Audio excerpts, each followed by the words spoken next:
오늘 낯선 은혜라는 제목으로 말씀을 나눌 텐데요. 낯선 은혜란 말이 낯설죠? 예, 예. 제목이 좀 제가 제목을 짤 때마다 한 일주일 내내 되게 고민 많이 해요. 제목이 저는 너무 평범하면 안 된다고 생각하거든요.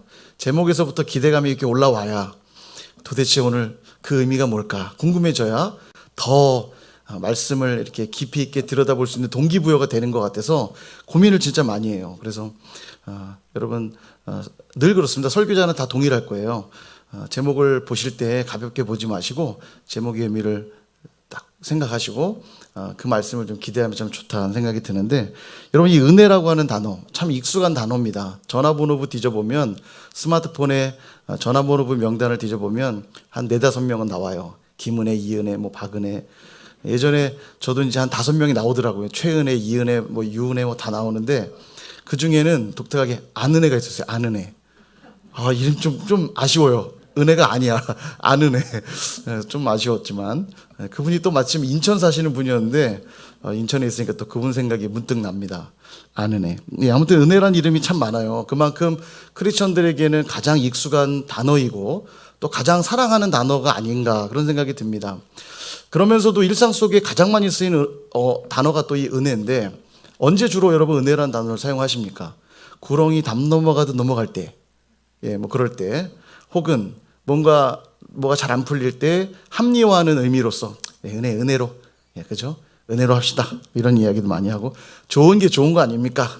은혜로. 이럴 때 아마 은혜가 많이 이렇게 도용되지 않나 싶어요. 맞아요. 은혜는 그런 특성이 있어요. 조건 없는 의미들이 들어있잖아요. 만약에 그런데 우리가 지금 이 은혜라고 하는 것이 그런 가벼운 의미 정도로만 이해가 된다면, 오늘 본문에 보니까 어떤 은혜가 등장하냐면 천대까지 누리는 은혜가 나오거든요. 천대까지. 나를 사랑하는 자에게 주시는 천대까지 누리는 은혜. 여러분 이렇게 좀 식상한 은혜라면 천대까지 누리는 그 은혜가 얼마나, 그죠? 최악의 은혜 아닙니까? 가장 좋은 것을 천대까지 누려야 좋은 건데, 그냥 일상 속에 그냥 나를 합리화하고 그냥 이렇게 좋은 게 좋은 거라는 정도의 의미뿐이라면 천대까지 누리는 은혜는 그다지 값어치 없는 은혜가 아닐까 생각이 들어요. 그럼에도 불구하고 그런 은혜라도 아니면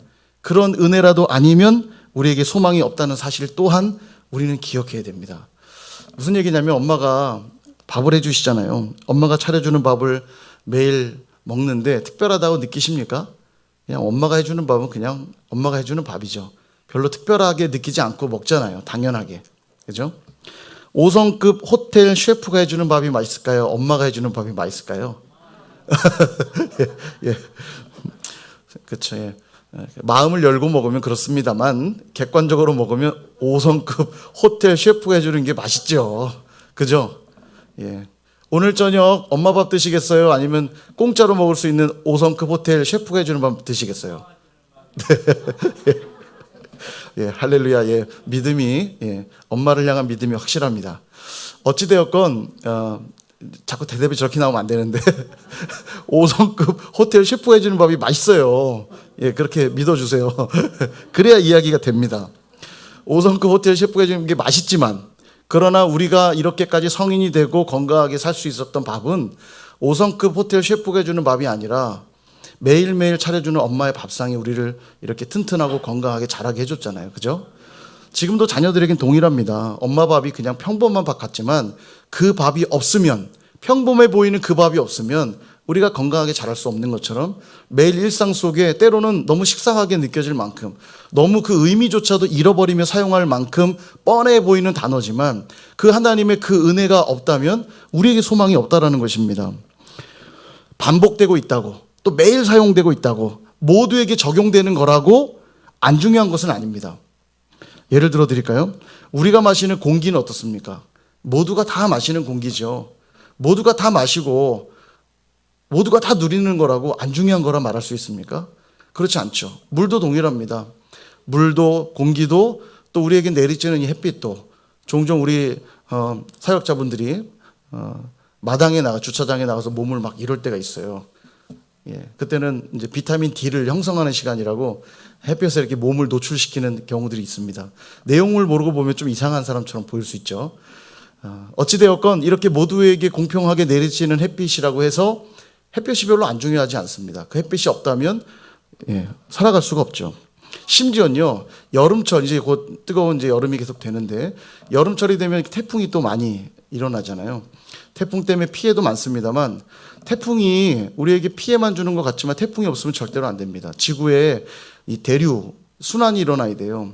어디는 뜨겁고 어디는 차기 때문에 태풍이 일어났을 때 이 지구의 그 여러 가지 그 온도를 조절하고 또 여러 가지 영양분들을 이렇게 실어 날른다고 그래요. 그러면서 지구를 때로는 깨끗하게 하는 역할도 하고 또 새 생명이 엄도들 수 있도록 하는 역할을 태풍이 한다고 그럽니다. 우리 눈에는 불필요해 보이는 것 같은 것까지도 우리에게 너무 유익한 것들이 많다는 거죠. 늘 그 자리에 있고 익숙하다고 결코 우습게 여겨서는 안 됩니다. 가족들 어떻습니까? 늘 집에 가면 있고 늘 만나기 때문에 사실 우리 좀 가볍게 대하잖아요. 그렇지만 중요한 존재들 아닙니까? 가족들, 또 내 옆에 있는 친구들, 또 우리 선일의 가족들 얼마나 소중합니까? 우리가 함께 예배할 수 있다는 게 여러분 늘 감격으로 다가오십니까? 이게 되게 감격이어야 돼요. 당연히 교회 가면 그분이 있고 그분이 있는 것이 아니고 함께 있다는 게 되게 큰 감격이어야 돼요. 우리가 지금 코로나로 1년 넘는 시간을 보내고 있는데 코로나로 인해 뺏긴 일상, 처음에는 우리 일상이 감격이었구나. 근데 어느덧 1년이 지나고 지금은 그거조차, 그 감격조차도 사라진 것 같아요. 그러려니 코로나랑 그냥 같이 사나 보다. 그러려니. 예, 그러나 사실 그렇잖아요. 코로나로 뺏긴 일상을 한번 떠올려 보면 우리 주변에 마땅하게 여겼던 것들이 얼마나 소중했는가 고백하게 되지 않습니까? 익숙함이 없이 만약에 여러분 매일매일 새로운 사람만 만나야 되고 매일매일 새로운 환경에 노출되어야 한다면 여러분 그 스트레스를 어떻게 감당하겠습니까? 그죠? 사실은 익숙하다는 게 그리 나쁜 것만은 분명 아닙니다. 그것이 있어야만 우리가 안정된 생활을 할 수 있는 거죠. 그러나 또한 잘 생각해 보십시오. 모두에게 적용되고 있고 모두가 누리고 있는 것이라 해도 어제 비쳤던 그 태양빛이 오늘 비치는 태양빛과 같은 것입니까? 그렇지 않죠. 매일 반복되고 있다고 똑같은 것이 아닙니다. 어제의 태양빛은 어제의 태양빛이고 오늘 내리치는 태양빛은 또 다른 태양빛인 거예요. 이걸 깨닫는 사람은 매일매일 새날을 맞이하는 것이고요. 매일매일 새 아침을 맞이하게 되는 것이에요. 그러니까 매 순간 어떻게 됩니까? 감사하게 되고요. 매 순간 사랑하게 되고 매 순간 기뻐하게 되는 거예요. 어제와 똑같은 하루가 아닌 거예요. 이것을 발견한다는 게 굉장히 중요한 거예요. 은혜는 그런 것입니다. 분명 익숙한 말이고 우리 일상 속에 가장 많이 접하는 것이지만 그렇다고 값어치가 없는 무엇이 아니라 일상을 새롭게 하는 무엇이라는 거예요. 그러니까 그 은혜를 생각할 때마다 더 감사하게 되고 더 사랑하게 되고 더 기뻐하게 되는 거죠. 오늘 본문은요, 시내산에서 십계명을 처음 받았잖아요. 그리고 40년이 다 지나서 마지막 이제 가나안 입성을 앞두고 모압 평지에 머물고 있을 때에 이 모세 할아버지께서 이제 곧 돌아가세요. 이 모세 할아버지께서 다음 세대들에게 다시 한번 시내산에서 받았던 그 십계명의 내용들을 다시 한번 그들에게 가르치면서 새로운 언약을 체결하는 장면입니다. 그래서 이 이름하여 모압 언약이라 부르거든요. 시내산에서 받은 언약을 시내산 언약이라 부르면 이 모압 땅에서 받았던 언약을 모압 언약이라 불러요. 다음 세대들, 1세대들은 광야에서 다 죽었잖아요. 죽고서 이제 그 다음 세대들, 가나안에 곧 들어가게 될 세대들과 다시 한번 언약을 체결하는 거예요. 그래서 이미 십계명에 있는 내용인데 다시 한번 그 계명을 설명하는 장면입니다. 뭐라 말하냐면 너희는 다른 신들을 섬기지도 말고 우상을 만들지 말며 우상에게 절하지 말아라. 이렇게 말합니다. 이 절하다라는 단어가 자주 말씀드렸던 그 사마라는 단어, 예배의 단어예요. 그러니까 하나님만 예배해야 되는데 다른 신, 너희들이 만든 우상 이런 것들을 절하면, 그런 것들에게 예배한다면 이것은 큰 죄인 거죠. 그러므로 나는 질투하는 하나님이기에 너희들이 만약 그렇게 한다면 나를 미워하는 자, 그러니까 말하자면 우상 숭배하는 자들의 죄를 갚되 3, 4대에 이르게 할 것이다. 이렇게 말씀하세요. 3, 4대에 이른다는 게 부모가 죄를 지으면 3, 4대까지 그 죄값이 이어진다라는 말은 아닙니다. 성경은 각각 지은 죄를 자기가 담당하게 돼 있거든요. 그러니까 부모가 지은 죄를 죄도 없는 자녀가 받지는 않아요. 근데 이 말이 무슨 의미냐면 부모가 우상숭배함으로 발생했던 그 삶의 모든 영향력들을 3, 4대까지 이르게 된다는 얘기예요. 그러니까 얼마나 무섭습니까? 우리가 자녀들에게 신앙을 가르칠 때 가장 중요한 게 뭐냐면 신앙의 본을 보여야 돼요. 그러니까 내가 열심히 어떤 상황에도 예배하는 모습을 본 자녀는요, 나중에 커서도 예배 가치가 얼마나 큰지를 배우는 거죠. 그래서 그 가르침, 삶의 모습을 통해 가르치는 게 중요한데 좋은 것만 자녀들은 배우는 게 아니라 나쁜 것도 배워요. 부모의 모든 걸 배우죠. 그래서 여기 이렇게 말씀하는 거예요. 나를 미워하는 자의 죄를 갚되 3, 4대에 이른다고 하는 것은 너희가 다른 신을 섬기고 우상을 숭배한다면 그 죄가 그런 영향력이 자녀들에게까지도 흘러갈 수밖에 없다. 그러니까 죄가 그건 아주 최고의 심판이라 할 수 있죠. 그러나 반대로 10절에 보니까 반대로 나를 사랑하고 내 계명 지키는 자에게는 1000대까지 은혜를 베풀겠다. 이렇게 말씀하세요. 수지 맞는 장사 아닙니까? 미워하는 자에게는 3, 4대까지의 영향력이 가는데 하나님을 정말 잘 섬기고 그분을 사랑하고 그분의 계명을 지키는 자에게는 1000대까지 그 영향력이 흘러간대요. 1000대까지 그 은혜가 계속된대요. 여러분 뭐 하실래요? 고민되세요? 잘 모르시겠어요? 1번 하실래요? 2번 하실래요? 2번이요. 2번이 3, 4대인데? 농담이고요.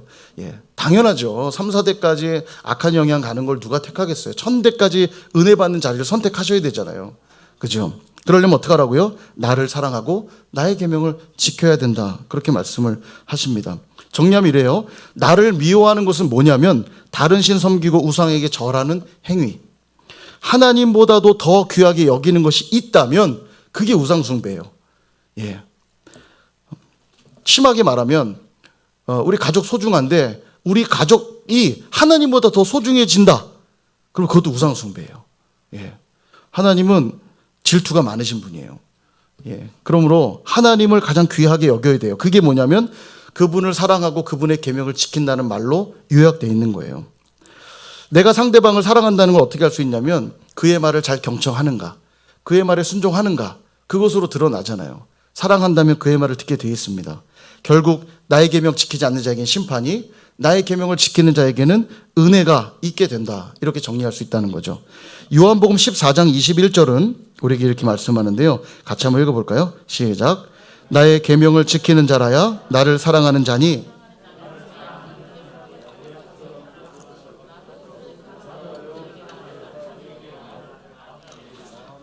아멘. 여러분 말씀은요 인격입니다. 말씀은 인격이에요. 이게 중요해요. 요한복음 1장에 보면 태초에 말씀이 계시니라 이렇게 말씀하시면서 그 말씀이 곧 모든 만물을 지었고 또 그로 말미암아 지어지지 않은 것이 없다. 물론 말씀은 예수 그리스도를 가리키죠. 그분으로 말미암지 않은 게 없다는 거예요. 그러니까 우리도 무엇으로 창조된 존재라고 말할 수 있습니까? 말씀으로 창조된 존재예요. 하나님의 말씀으로. 말씀이신 그분으로 말미암아 창조된 존재예요. 그런데 그분의 말씀이 내 삶에 아무런 영향을 주고 있지 않다면 나는 분명 그 말씀으로부터 시작된 존재인데 그 말씀이 내 삶에 아무런 영향을 끼치지 못하고 있다면 그분을 사랑하는 게 아니라는 겁니다. 예를 들어 부모님 유언을 남긴 거예요. 죽으면서 너는 절대로 무단횡단을 하면 안 된다. 이러고 돌아가신 거예요. 그 자녀가 어머니의 그 마지막 유언 무단횡단을 하면 안 된다고 하는 거예요. 왜 그럴까? 위험하니까 그런 거잖아요. 어머니 돌아가셨어요. 이제 계시지 않아요. 다시는 그분의 음성을 들을 수 없어요. 그런데 마지막 던진 이 무단횡단을 하면 안 된다는 그 말씀이 자녀와 무관하게 될까요? 어머니가 떠나셨어도 그 말씀은 어머니의 인격이 되어서 우리 삶에 영향을 계속 주게 돼 있다는 거예요. 길을 건널 때마다 생각나. 그래, 어머니가 무단횡단하지 말랬어. 내가 어머니의 마지막 유언 지킬 거야. 이렇게 된다는 거예요. 어머니가 계신가 안 계신가 무엇으로 드러나냐면 내 삶에 그분의 말씀이 인격이 되어 경험될 때, 그럴 때 되는 거예요. 그 왜 지키게 되냐면 어머니를 사랑하니까. 어머니를 사랑하기 때문에 지키는 거예요. 여러분 사랑하지 않는 사람이 한 말 무시합니다. 잘 안 들어요. 나랑 아무 상관없는 말인데요. 내가 사랑하는 사람이 정말 사랑하는 마음으로 어떤 말을 주면 지키게 돼 있잖아요.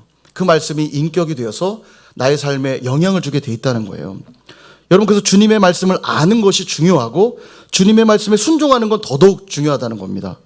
그럴 때 그 끝에 뭐가 기다리고 있다고요? 은혜가 기다리고 있다는 거예요. 은혜가. 1000대까지 누리는 은혜. 이처럼 주님을 사랑하고 계명을 지키는 자는 반드시 존재의 변화를 경험하게 돼 있습니다. 그 말씀이 인격이 되어 내 삶에 영향을 주거든요. 그 말씀에 합당한 모습으로 바뀌어지게 돼 있거든요. 주님을 사랑하는 자들은. 그러니까 그 말씀이 점점 나의 눈을 뜨게 하고 나의 귀를 열리게 해요. 그러니까 눈이 열리고 귀가 열리니까 매일매일 주어지는 이전에는 전혀 특별하게 여겨지지 않았던 그 은혜의 내용들이 어느 순간부터 보이기 시작하는 거예요. 말씀 때문에 눈이 열리고 귀가 열리니까 전에는 감동으로 다가오지 않았던 것들이 새로운 감동으로 다가오기 시작하는 거예요. 여러분, 예수 믿고 예수님을 인격적으로 만나고 난 다음에 이런 경험들 많이 해보셨잖아요. 전에는 안 들리던 소리가 들리고, 전에는 그렇게 소중하지 않았던 사람이 소중하게 보이고, 여러분 그런 존재의 변화들을 경험해 보시지 않았습니까? 부모님께 막 감사하는 마음이 막 생기기 시작하고, 친구가 막 사랑스럽고, 안 들리던 새소리가 들리고. 저희 부평에 여기 새가 되게 많더라고요. 이 골목에요. 새벽기도 오시는 분들은 다 들으실 거예요. 그죠? 안 들리신다면 아직 은혜가 없는 거예요. 은혜가 충만하면 새소리가 막 들려요. 까마귀도 있더라고요. 까마귀도 있는데 다양한 새들이 새벽은 참 노래를 아름답게 노래합니다. 이런 게 들리기 시작하고, 막 물소리가 들리기 시작하고, 해가 막 그 광채가 참 아름답게 느껴지고, 하늘에 있는 구름들도 그렇게 예쁘게 보이고. 주님을 만난 사람들은요, 이전에는 늘 사실 있었던 건데 주님을 만나고 난 다음부터 그것이 새롭게 다가오는 걸 경험한다는 거예요. 교회 갔더니 선일교회 지체들이 참 소중하게 보이고, 손 한 번 더 꼭 잡아주게 되고, 이렇게 달라지게 된다는 거죠. 고린도후서 5장 17절에 우리에게 이렇게 말씀하는데, 이 말씀도 같이 한번 읽어볼까요? 시작. 그런즉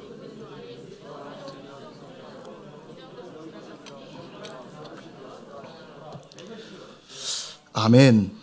예전에도 한번 나눈 적이 있는데요. 그 NIV 성경에 보면 이전 것은 지나갔으니 보라 새 것이 되었도다 라고 하는 이 표현이 어떻게 되어 있냐면, 보시면 그럼 The old has gone, the new has come 이렇게 되어 있어요.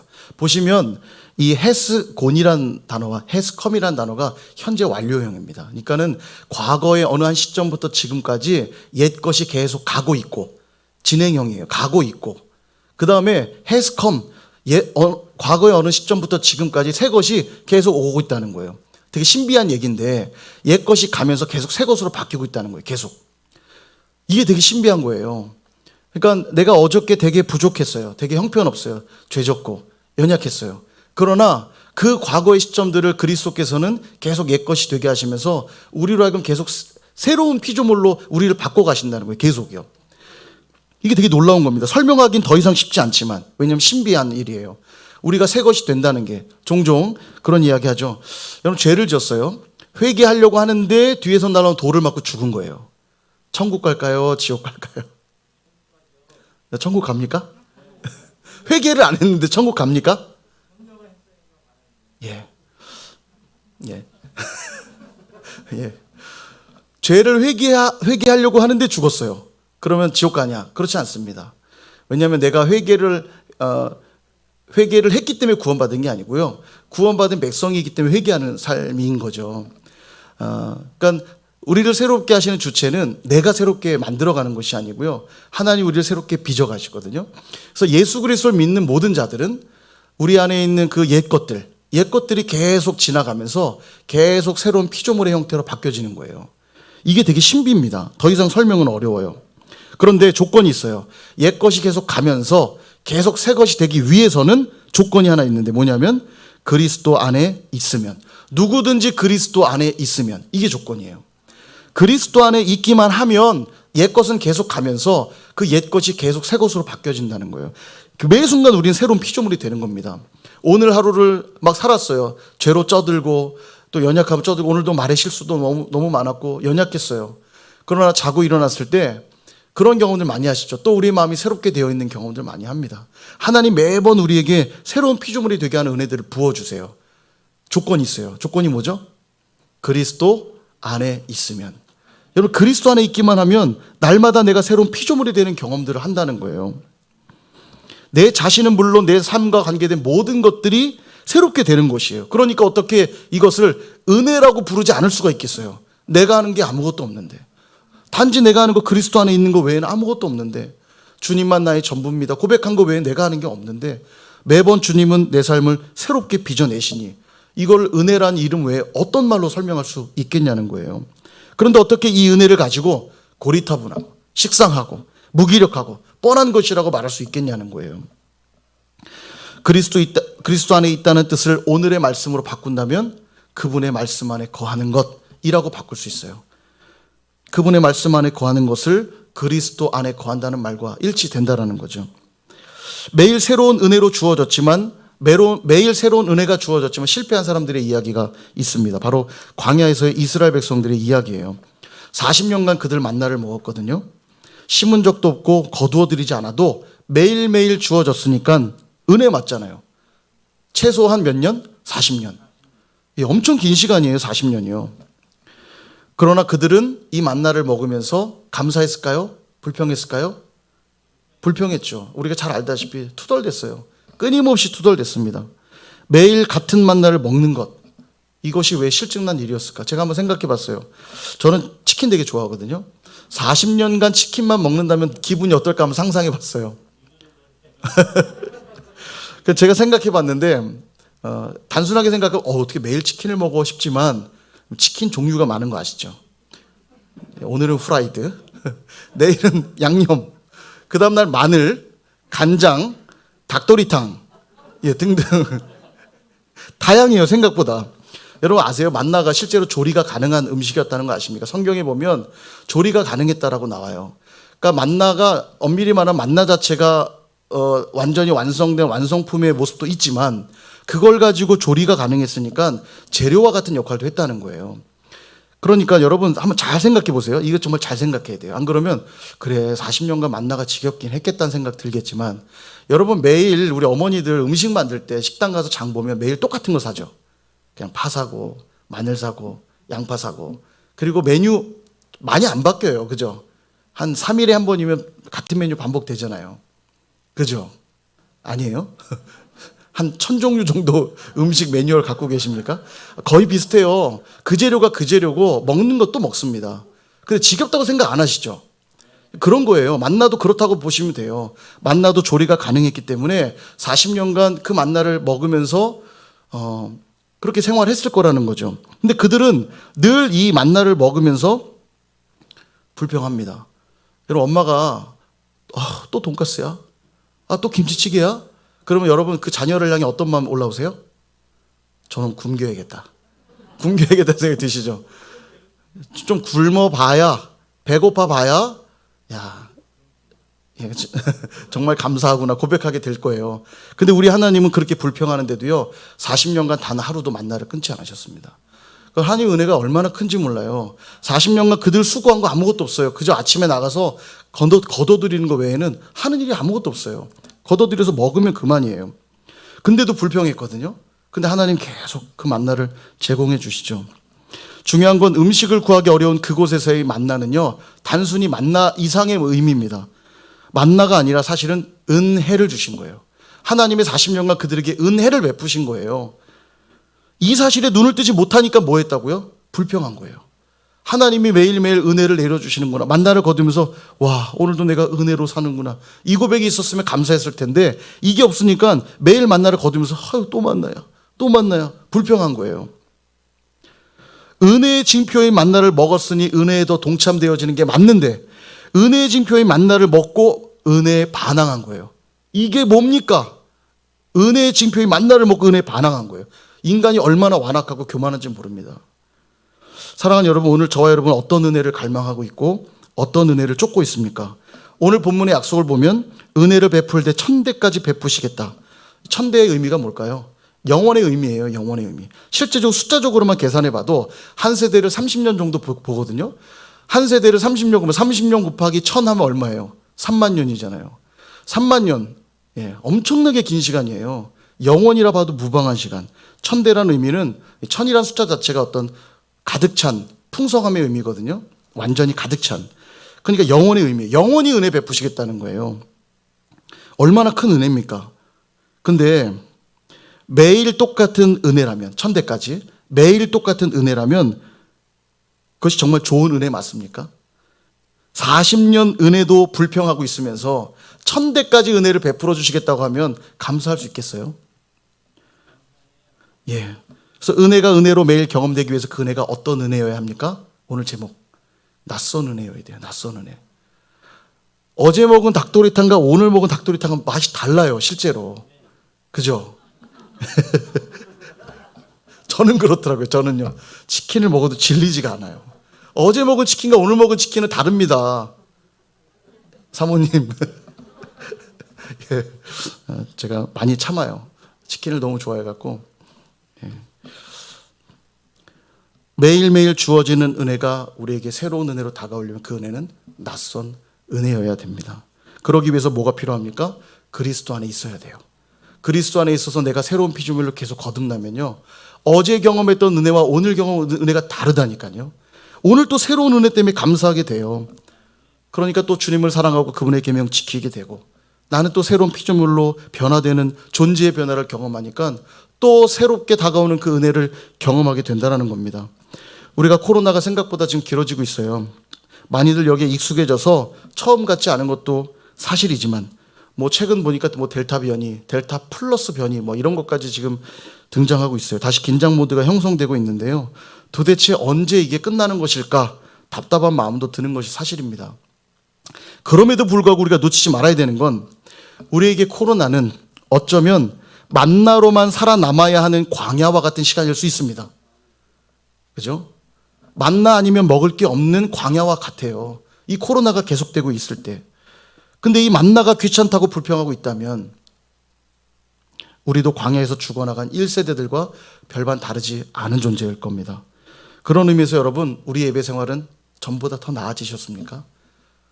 은혜가 내게 너무 그 낯선 것처럼 다가오는 그 은혜가 너무 새롭고 감사해서 이전보다 더 나의 예배 생활이 나아졌냐는 겁니다. 나의 기도 생활은 더 풍성해지셨습니까? 말씀을 붙드는 삶은 어떠세요? 혹시 타성에 젖은 신앙생활이 되고 있지는 않습니까? 그냥 그런가 보다. 오늘도 귀찮은데 영상으로 그냥 예배하고 말자. 이러고 있지 않느냐는 거예요. 그렇다면 만나를 먹으며 불평했던 그들과 별반 다르지 않다라는 겁니다. 은혜는 그렇게 매일매일 똑같은 은혜가 아니에요. 매일매일 주시는 그 은혜는 늘 낯선 은혜라는 겁니다. 나는 원래 그러니까. 나는 원래 하던 대로 할래. 귀찮아. 번거로워. 그렇게까지 꼭 해야 돼? 라고 합리화하지 마시고 오늘도 나를 살게 하시는 그 하나님의 은혜 안으로 여러분 들어가실 수 있기를 축복합니다. 그럴 때 그 낯선 은혜는 오늘도 우리를 살게 하는 힘이 될 것이고, 또 그 은혜는 누군가에게 흘러가는 또 다른 낯선 은혜가 될 줄로 믿습니다. 미국의 한 청년이요, 사업을 하다가 돈이 필요한 거예요. 돈을 도저히 구할 데가 없어서 큰 사업가를 찾아갑니다. 잘 나가고 있는 큰 기업의 거상을 찾아가서 돈을 빌려요. 2,000불을 좀 빌려달라고.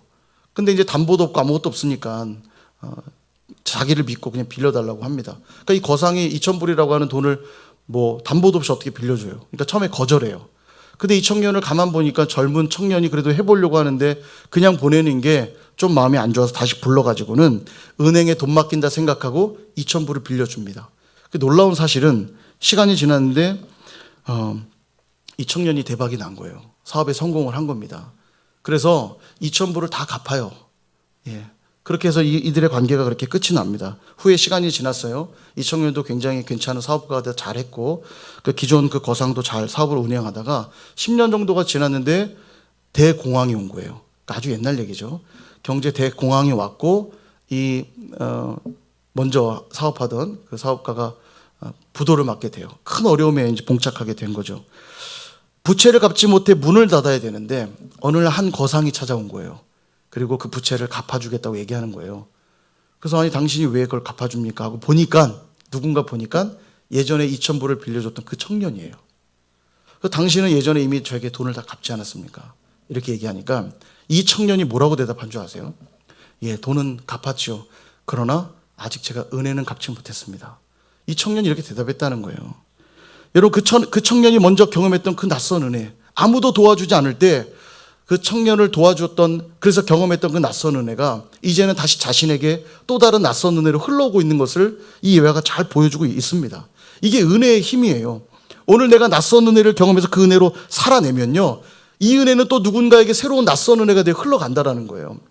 우리 선일교회 공동체가 날마다 이 은혜로 풍성해지려면 여러분 한 분 한 분이 먼저 그 낯선 은혜로 살아내셔야 됩니다. 매일매일 주어지는 그 새롭게 다가오는 그 은혜가 매일 경험되기 시작하면, 그래서 그 은혜로 살아내기 시작하면 그 은혜는 여러분 가족에게 흘러갈 거고요.